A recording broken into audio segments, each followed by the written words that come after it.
नमस्कार भाई लोग, देखिए Pawan Singh superstar power star कहे जाने वाले पवन सिंह ने सौम्या पोखरल के साथ काम करने वाले थे।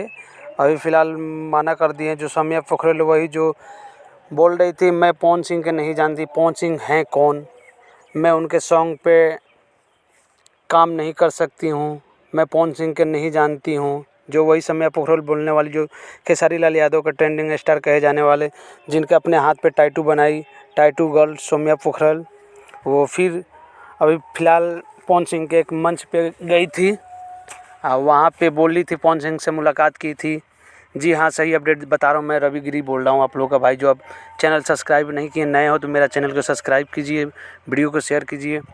वही बात बताना जा रहा हूँ, जो सौम्या पोखरल कहने वाली लड़की, जो खेसारी लाल यादव के टैटू बनाने वाली, टैटू गर्ल कहे जाने वाली सौम्या पोखरल, वो अभी फिर फ़िलहाल में पवन सिंह के साथ काम करना चाह रही है।